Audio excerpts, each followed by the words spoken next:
Rock isn't dead. It's in flux.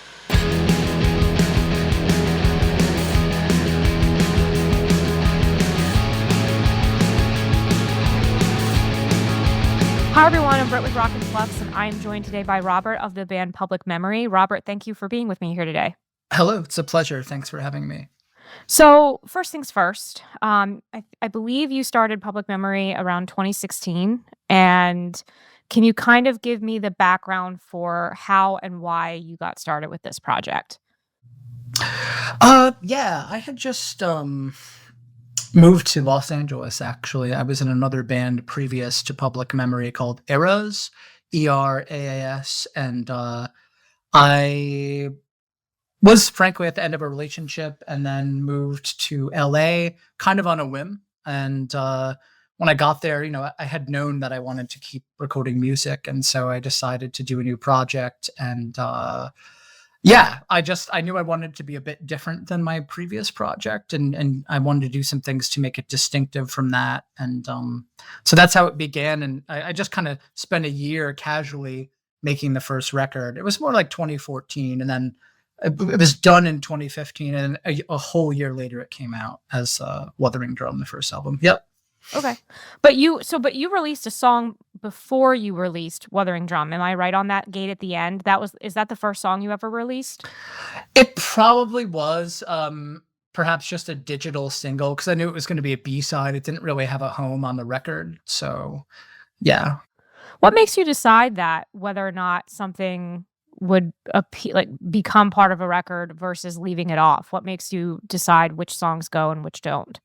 It's kind of a long process, because there has to be a lot of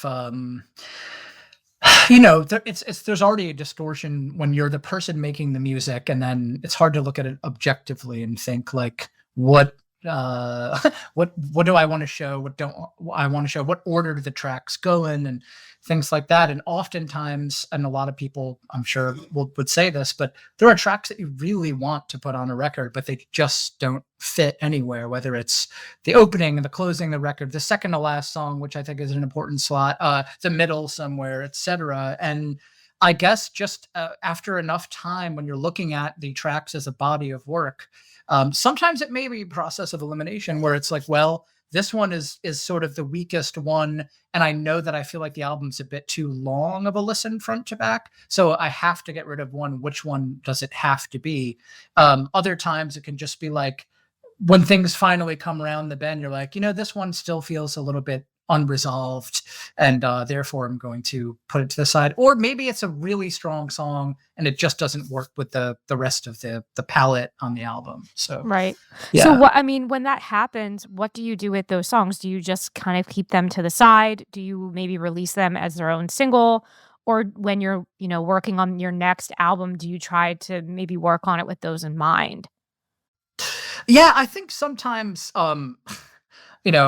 not to be over here quoting David Bowie, but he said something really nice once, which was like, there's usually one track on a record that I'm working on that informs kind of the direction that the next album will go in. And I've experienced that before, then reading the quote and being like, oh, that's so relatable.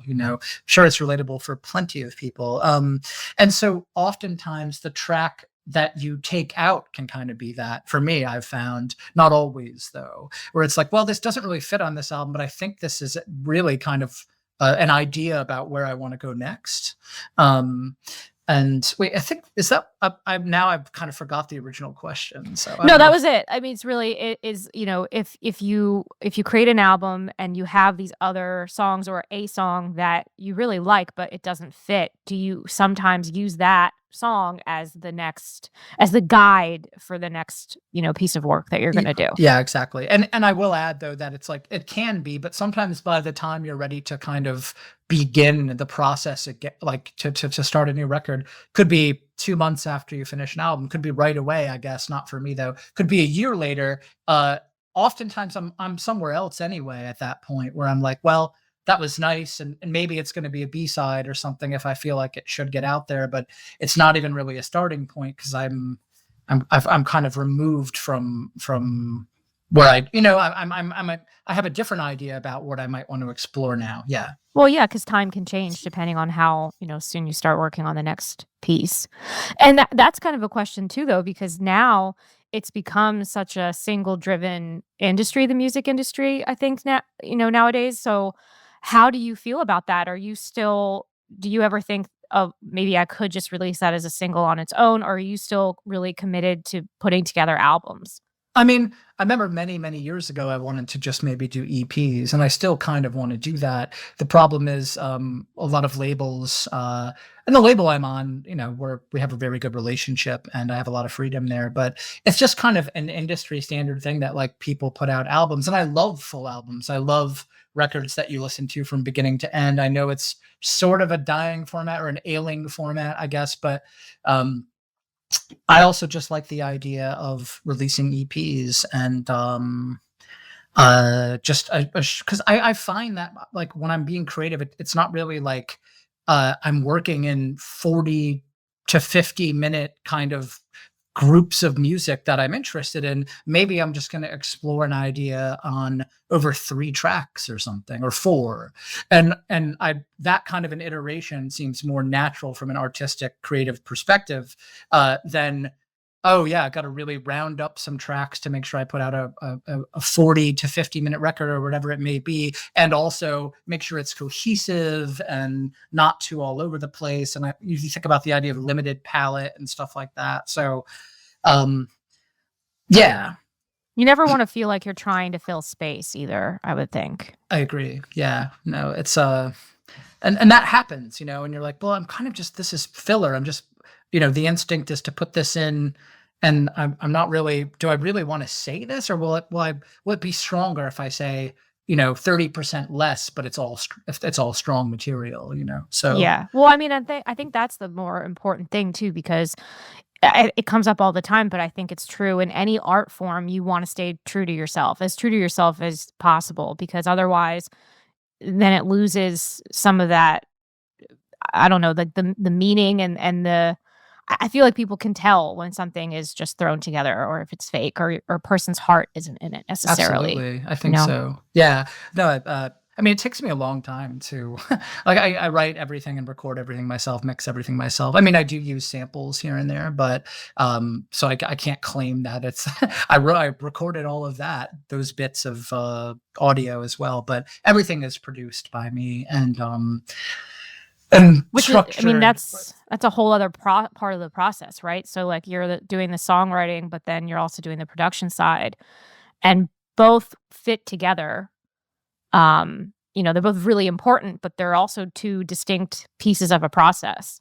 So yeah, they're distinctive, but for me, it is kind of like one and the same. Like I don't really write. I guess I do work with demos, sort of, but those ultimately often just become like they get carried over into being the actual song. It's not like I like demo stuff out on a tape recorder with like one synthesizer. I think that's cool if people do that. I just don't do that. So things like the production is part of the writing process for me, and I kind of have some habits where it's like I have to kind of build things as I go. It's hard for me to envision where something's going to go unless I'm just like on the road there. I kind of just discover it as I'm making it. It's kind of finishing itself as I go down the bridge, the bridge finishing itself as you cross it. So yeah. Do you ever have to like walk away from a piece that you're working on, or a song that you're working on, and then come back to it? Like, have you ever kind of gotten stuck in the weeds on it, or do you feel like you typically can kind of keep perspective of what you're doing with it? oh no, all the time. I mean, I have to get clarity all the time and step away, and sometimes you can't get it back, and that's like a very real fear. It's just, will I be able to jump back into this in a way where I feel like I can either have or gain momentum again? Because sometimes if you put something down, yeah, coming back to it, it's like a rare case that you still really love it and you can't find your way through the door. Usually it's like, oh, now I'm much less attached to this than I was when I was first making it. And then you feel at liberty to kind of take more risks, which can be very beneficial. Because when you're first working on it, it's like, oh no, it's going to be this way. You kind of have a vision for it. And I know that contradicts what I said a bit about it kind of leading the way as you go, but you still kind of know what you're after. Or you're inspired by something, even though you may not know all the details. The inspiration is there, which I feel like almost makes you feel it's incumbent upon you to get it done within a certain window. Because sometimes really great songs will just kind of happen. People will tell you, just over a couple of days, and then it's kind of done. And some of my songs have been that way, but I do like removing myself from the process, to answer your question, and then coming back into it with a slightly different vantage point and less preciousness about what Yeah. it is. Yeah. And I mean, I'm sure like there are some times that you probably can surprise yourself just because, you may have a plan for a particular song, but then as you're working on it, it completely shifts and changes to something else entirely. I mean, I think that's some of the, like, one of the joys of working on music or many art forms, I'm sure. Just, yeah, it's like, I mean, I love surprises in music anyway. I like when things, like suddenly a section opens up that you didn't see coming. And you're like, oh, what now we're here. Like, how is this? How I didn't see that coming around the bend. It's nice. And it's good when you can do that to yourself when you're actually working on stuff. Like, what if I put this here now? Like, I wouldn't have thought to have done that. I don't think anyone's expecting it. And can I pull it off? And that becomes fun. Yeah. And I mean, so, on your album, Wuthering Drum, the song Air, I notice you do use, and I wanted to ask you how you get these sounds, but that particular song has chimes in it. And I've noticed a lot of your music has chimes or bells or certain things like that. Are you finding real chimes to record and bring into it, or are you using synthesizer sounds for those?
Um, well, I use real chimes sometimes, but I also use like field recordings of chimes. I'm a big fan of freesound.org, excuse me, which is like a website where users can just upload sounds they've recorded at home and decide if they want it to be part of the Creative Commons Zero license, if you need permission or attribution to the original recordist, you could say. And it's a nice resource. I encourage people to look through there. I mean, I could just sit there for 45 minutes some evening and just going through sounds of like, oh, I'm like, quote unquote European church bells and things like that. And it's really pleasant. So yeah, I get them from there, but I do have some chimes, and anytime someone's like, oh, what can I get you for your birthday for a gift? Or I'm like, give me some wind chimes, because I wouldn't mind. I'm not going to bring them all on tour and be a big cornball like that, but it would just be nice to have that on the studio level. Because they all have different timbres and different tunings and different scales and things like that. And it's good to kind of have a big palette of those. But I don't use, like, I could use them in every song, but I kind of just use them once in a while. So, we've been talking about your creative process. Now, if somebody asks you, I've never listened to your music before, where should I start? What song do you think you might suggest to them to start with? I would probably say Air would be a good example, because it's shorter, it's to the point, it kind of has a lot of the hallmarks of Public Memories sound, And yeah, I would say that would be a good one. Yeah, I think to date it is your most popular song on Spotify, at least from what I was looking at too. I think it So is too. You never know, what that's I going to know, be. It's so right? strange. It's interesting. Yeah. Well, it's interesting to listen to it from the artist's perspective because I find that often you all are surprised by whichever song ends up being the most popular because it's not necessarily what you would have chosen.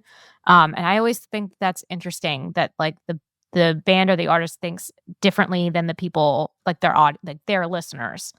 Um, Yeah. It's weird when it's weird how that happens because I mean, once in a while, like I have a song "Midsummer Shadow," and when I made that, I was like, I'm guessing this is going to be a bit more popular than some of the other ones.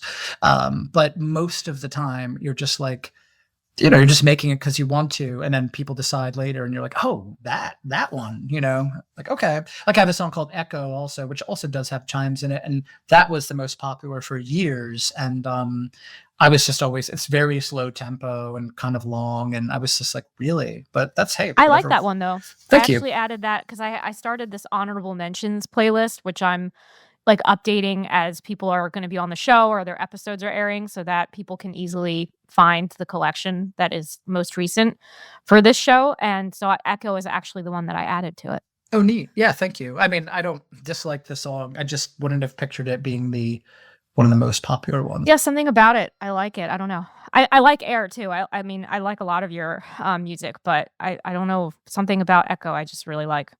So, and I'm gonna compare you to some other artists stylistically, just for Yikes. the No, that's listener's okay. That's perspective. fine. Yeah. Usually I get this right. But I could get it wrong. I'm expecting at some point someone's gonna tell me I'm entirely off. But some of what your music is very unique. But if someone asked me, what would you compare them to? I feel like I would say it's like Enigma meets Pink Floyd meets Sneaker Pimps meets Massive Attack. So all of those kind of combined to me is what Public Memory kind of sounds like. Yeah, I love that because I've never gotten the first three of them. I mean, I do get like trip hop a lot, so Massive Attack there, but I, I was born in the early 80s, but I actually only got into Massive Attack a couple of years ago. I mean, Portishead are definitely an influence and have been since the 90s, but Massive Attack I kind of just slept on, and I see it now why people say it, and I also love Mezzanine, of course. Sneaker Pimps I haven't heard as much of. Of course, I know some of their hits. Yeah, if you do a deeper dive, it's different, and they're really good. I mean, I still actually sometimes listen to some of their stuff, because I think they have some great songs that aren't even as well known by people. I should. If there's an album in particular that I should listen to, you should let me know. Oh yeah, I can't think of the name of it, but I'll message you. It's when because they switched singers, so it's when Chris was the singer, not the female vocalist that was on them. But yeah, but they're great. And Enigma, I don't know, like I guess the chimes and things like that just remind me, that was popular in the '90s when I was younger, and I still hear some of that in there. So That's cool. Yeah, I mean, again, I know some of the hits and stuff like that, but I don't have any distaste for Enigma. I just haven't gotten that before. But Pink Floyd, I've also not gotten before, and I'm kind of a big Pink Floyd person. yeah, I mean, I hear elements of them mixed with the other styles. I don't know. that's cool. Yeah, I mean, I love the Sid era, and I love everything up through the wall. Basically, I kind of stopped when Roger Waters left. I mean, I have, I mean, that was a very unceremonious breakup that they had, It's a and shame. I wish those two could get along. They tour by themselves now. So no, I know, yeah, and I just read or listened to like a 17-hour audiobook about Pink Floyd. That's really really pedantic, but it's called Comfortably Numb, which is very on the nose, but it's an excellent book, and I recommend it to anyone that sort of wants to have a historian level knowledge of Pink Floyd. But nice. I'll have to check that out. Yeah, they are great. And I do have a question too. Is it you singing on? It's like yes, you have a very interesting vocal style. Is that just always how you've sung, or like because it has such a unique sound to it to me that I've never really heard before. So is that something that you've kind of built to over the years, or have you always just sang like? Well, to be honest, when I was in high school, I wanted to sing and kind of sound like Tom York from Radiohead. I really liked the falsetto vocals like that, which he got from Jeff Buckley, really. And he openly says that. Of course, he did his own thing with it. I mean, that's sort of what inspiration is, right? But so that's kind of where it started. But over the years, I kind of started developing some different, I guess, ways of phrasing like pronunciations and kind of little like an affect to it. And I just think it became mine. Like it used to sound much more like someone trying to sound like Radiohead when I was very young, and now it kind of has its own thing. But it's interesting because when I put it with a trip hop kind of background, people are like, "Oh, it's are you trying to sound like Beth Gibbons or something from Portishead?" Which, I'm not the singer that she is, but I wasn't really ever going for that anyway. It does have an androgynous sound to it, though. Oh, definitely, and I'm cool with that. Yeah, I like that about it as well. I was joking with a friend that I should do a record where I just don't use falsetto and sing much lower and see what people think of that. Just throw everybody off. At least put it in there a little bit. I really admire Robert from Trust, the band Trust, because he has such a great range, and he'll have different characters in his songs where there's almost, I mean, he doesn't say their characters, but there'll be a lower, much deeper voice and then something much, much more high in falsetto, but it's all him, and it's really remarkable and quite beautiful. Yeah. Well, the ability to do that, because I don't think people realize that, from a vocal perspective, it's not always easy to have that. Like a lot of people don't necessarily have that kind of range necessarily. So, it's always interesting to see what people are capable of with their voice, you know? So you're going to be touring Europe in May because you had to postpone that tour. Can you kind of tell me your plans for that, and what's your live show like? Is it just you by yourself? Do you bring people out with you? How does that work? It's two of us. It's me. The live band has had a number of different iterations, but this one is kind of the one. And no disrespect to the other versions of it, and all of those stopped on good terms. It's just kind of touring is a lot, and it's a huge commitment. And people, they have their endeavors and their own things they want to do. And but anyway, I'm now in the live band with a friend of mine that I've known for over 20 years. We've played music a lot in the past together, and we're family basically. So he and we kind of have our own language, so when we go out on tour together, and it's just the two of us on stage, also the two of us as the entire touring party. So it's a lot. We're actually going to be maybe looking to get like an assistant or something to help us with various duties on the tour. But we have a good amount of gear. So some people show up thinking it's going to be me and a laptop and a microphone. And if that's all people have, that's fine, whatever. But we have a lot of equipment, including some stand-up drums and different components. And there's actually been so many poor sound quality videos of us playing live, as does happen.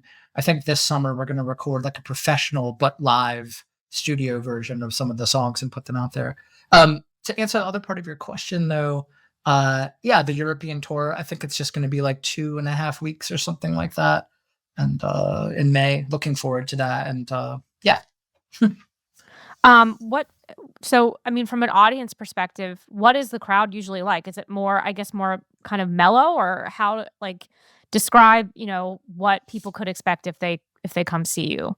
Yeah, I mean, people are enthusiastic, but it's pretty, I don't know, it's a pretty, we have kind of a really diverse crowd of people that come out for Public Memory who have really strongly different musical tastes, which is great. That's a really nice thing to see. The energy is, I mean, there's no moshing or anything like that, but I wouldn't say it's a sleepy crowd, I think a lot of them don't know what to expect unless they've seen us multiple times, because someone came up to me at the end of the last show we played about a month ago in Boston, and he was like, "Oh, it's like a band. You're like a band, kind of alive." Because we have a lot of we have a lot of the gear, as I said, but it's sort of like there's an element of improv at every show to the songs as well. And I don't mean like goofy solos or anything, but just some things we leave up to chance, which makes it more exciting. Right. Yeah. Yeah. Because, like, I mean, live settings at least allow for that too. Yeah, and I like that better than just kind of playing like some backing track and doing karaoke over it, which a lot of bands do. It's very low effort, unfortunately. Yeah. And I mean, you've actually played with, I think, several of the different bands who have been on this show. So Chris of Kai Tak, I think you all had recently played together. In He was LA. on a few months ago. Oh, cool. Yeah. Yeah. So I like seeing that there's a lot of like cross pollination between like the different people I have on the show. And I think you've played with Dark Swoon and some others too. Yes. Yep. In Portland. Yep. Both bands were great. Yeah. Yeah. Any like who, if you could maybe put together your ideal, bill on a show, who do you think you'd want to do a tour or a show with? Oh, geez. I mean, hard to say. I mean, with Public Memory, I'm not really sure. I'd have to think on that one because I like all sorts. I mean, pretty much everyone I know likes all sorts of music, so it's not special. But I'd probably put together something quite eclectic. I would say it wouldn't be like like trip hop bands or goth. Like we always get looped in with goth and a little bit of trip hop, but there aren't really a lot of like quote unquote contemporary trip hop bands. But probably a lot of instrumental stuff. I would imagine I would have on the tour with me, but I can't really, and I'm sorry, I can't think on my feet on this one, but I can't. I had really pinpoint. Autograph on a few weeks ago. He's instrumental, although he did say, I don't know if you've listened to any of his stuff, but he did say he's going to add vocals maybe to the next album he does. I'm not familiar, but I will make a note right now. Yeah, his stuff is really cool, and he also does some of the score for the show Stranger Things. Oh, well, I know that the what is it? Those Kyle Dixon and what are those? Yes, what are he works with them. It's I think Matt and Kyle. And is he Matt, or this is a third person? No, he's third. He works with them. Kyle Dixon and Michael Stein. That's who it is. Yeah. He works with them to do that stuff. I'm just making a note because I will. I try to listen to not as much new music as possible because there's a lot of filler, as it were, out there. But there's so much good stuff out there as well. You just have to dig for it. You have to shift through the stuff, yeah. So your latest album that you released is Elegiac Beat, and I said that correctly, right? You did. You can say both ways, I guess. If you, it's Elegiac or Elegiac. I use Elegiac, but and it's interesting because it pulls together, it pulls together some of your, standard, like it's got the chimes and Clock Tower Epoch. Yeah. Epoch, okay. Yep. But it's got some other things too. I thought the song Cruel was actually really interesting because I almost feel like that could be sampled on like, not that you would want this to happen, but like I could envision, a hip hop or like a rap artist wanting to try to do something over that. It's because it's got the piano in it and stuff. I think it's really interesting. Yeah, of course I would want that to happen. I mean, I love hip hop and rap, and if someone sampled it, I mean, hopefully they would clear the sample. But but I love. I mean, I want to produce more music like that. So yeah. Have you ever done anything like that before? Produce for someone else, or produce specifically hip hop or rap, or both? For anyone else, really, in general. No, but I'm talking to someone right now on the West Coast whose project isn't that well known, but it seems promising. People have asked me to work with them in the past, like, can you remix my song or whatever? And I really don't have the time, and I don't want to sound snooty about it, but it's just, I just can't delegate that much time to projects that aren't Public Memory. But if it's like a work for hire kind of situation, and I have faith in the music, which in this case I do, it is something that I'm going to do. And, as long as we have a good chemistry. So we'll see how it goes. Yeah. Yeah. And I mean, the reason I said like whether you would or wouldn't want it sampled, some people are weird about having their music sampled. But to me, like when I listened to that, I was like, that could be a really cool fit for something like that too. Yeah. I mean, there are a couple samples in that song already. So maybe, they're cleared samples, but maybe I don't know, maybe the part that you're thinking of is the thing that would be sampled by said artist. But yeah, this album has more samples in general because I don't know, I wanted to explore that and try to change things up and maybe go into places that I wouldn't normally decide to. So How does that change how you approach the song? Like, do you start off with the sample or do you add the sample in after the fact? both, I would say. Yeah, sometimes you're just like if a sample starts off and maybe even actually starts off the song, you have no idea where it's going to go afterwards. I mean, it could go many places. Sometimes something just fits nicely into the middle of a song, or maybe you write the whole song and you're like, I need an intro for this or an outro, and you can put a sample there. But what I like is it kind of brings in a palette or a mood that I wouldn't normally be like inclined to go to right away before like going to a lot of other things that are like my easy go-tos that I'm used to doing. So it gets me a little bit out of my comfort zone, which helps me be more creative, I guess I would say. Yeah, that makes sense.